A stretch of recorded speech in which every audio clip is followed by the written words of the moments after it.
Media మిత్రులందరికీ print and electronic media photo video జర్నలిస్టులకు ముఖ్యంగా మా మాజీ పార్లమెంట్ సభ్యుడు బడుగు బలహీన వర్గాల నేత మా లింగన యాదవ్ గారికి మా సోదరుడు నరసింహయ్య గారికి అందరికీ పేరు పేరు నమస్కారం.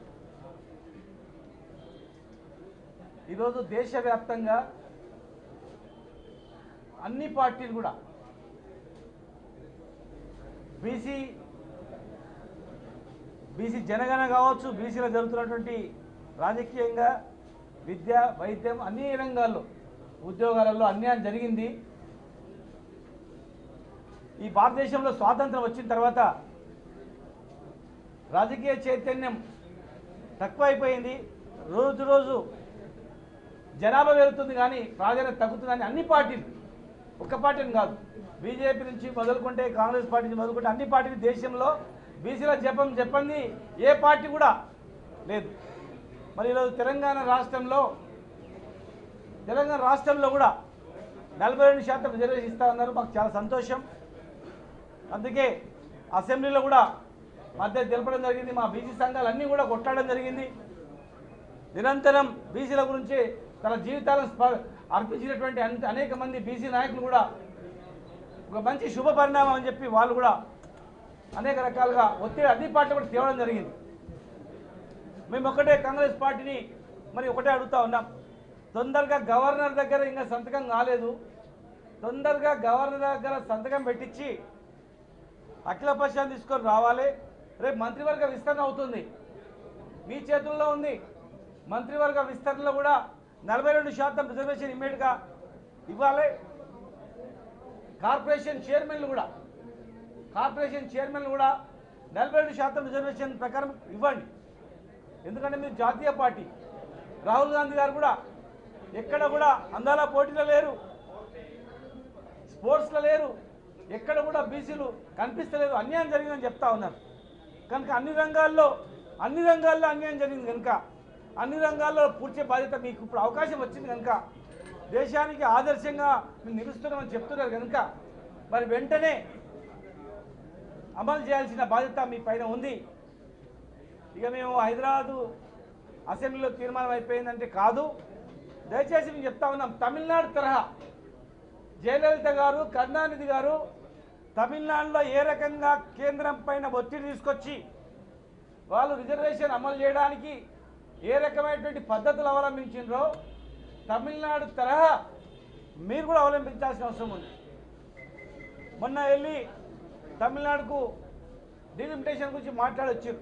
దయచేసి ఈ బీసీ రిజర్వేషన్ అమలు చేయడానికి కూడా వాళ్ళు చేసినటువంటి పద్ధతులు ఏ రకంగా చేసిండ్రు, మరి ఏం చేయాలనే దానిపైన తెలుసుకోవాల్సిన అవసరం ఉంది. మేము ఖచ్చితంగా మా పార్టీ కట్టుబడి ఉంది. మీరు బీసీ జనగణనలో సహకరించాలంటే సహకరించినాం, అందరూ పాల్గొనాలని చెప్పినాం. అసెంబ్లీలో బిల్లు పెడితే మద్దతు తెలిపినాం. ఖచ్చితంగా రేపు పార్లమెంటు బిల్లు వస్తే రాజ్యసభలో కూడా ఖచ్చితంగా మేము మద్దతు తెలుపుతాం. ఎలాంటి అనుమానమే లేదు, ఖచ్చితంగా కూడా. కానీ ఇప్పుడు మీ చేతిలో ఉన్నటువంటి అంశాలు దానిలో కేంద్రానికి పంపించడం అయిపోయిందనేది దాటేయకుండా ఇప్పుడు మీ దగ్గర ఉన్నటువంటివి కార్పొరేషన్ చైర్మన్లు కానీ రేపు జరగబోయే మంత్రివర్గ విస్తరణలో 42% రిజర్వేషన్తో అమలు చేస్తున్నాం. ఇగో కార్పొరేషన్ చైర్మన్లు మొత్తం కూడా 42% మా చేతిలో ఉంది కనుక మేము అమలు చేస్తున్నాం, మా చేతిలో పని మేము ఇస్తున్నాం అని చెప్పి ఇస్తే ఖచ్చితంగా తెలంగాణ ప్రజలు హర్షిస్తారు, మీ వెంట ఉంటారు. దేశంలో కూడా అన్ని రాజకీయ పార్టీలు కూడా అరే వీళ్ళు చాలా బ్రహ్మాండంగా చేసిండ్రు, వీళ్ళ చేతిలో ఉన్నట్టు అమలు చేసిండ్రు, మనం కూడా చేయాలనే అవకాశం ఉంటుంది. రేపు జరగబోయే ఎలక్షన్లో కూడా అదే ప్రాతిపదిక మీద టికెట్ కూడా అందరు ఇస్తారు. అవి ఏం చేయకుండా అసెంబ్లీలో తీర్మానం చేసడం అయిపోయిందని చెప్పి ఇక మా చేతిలో పని అయిపోయిందంటే కాదు. ఖచ్చితంగా మీరు జరగబోయేటువంటి ఎలక్షన్స్లలో 42% రిజర్వేషన్తోనే మేము అమలు చేస్తాం, 42% రిజర్వేషన్తోనే మేము ఎలక్షన్లో పోతాం లోకల్ బాడీలని చెప్పడం జరిగింది. ఆ మాటకు మీరు కట్టుబడి ఖచ్చితంగా 42% రిజర్వేషన్తోనే రేపు స్థానిక సంస్థలలో ఎలక్షన్స్లలో మీరు ముందుకు పోవాలి. మున్సిపాలిటీలో కావచ్చు, గ్రామ పంచాయతీలో కావచ్చు పోవాలి. మరి మీ దగ్గర ఉన్నటువంటి పదవులన్నీ కూడా మా బడుగు బలహీన వర్గాలకు 42% మీరు పంచాలి. తమిళనాడు తరహా మీరు కొట్లాడాలి. గవర్నర్ సంతకమే కాలేదు, ఇంకా చట్టమే తయారు కాలేదు, ఇంకా గజెట్ పబ్లికేషనే కాలేదు, ఇంకా మీరు లోటల రాయేసి లడలడ కొట్టినట్లు ఇక్కడ వచ్చేస్తే కాదు.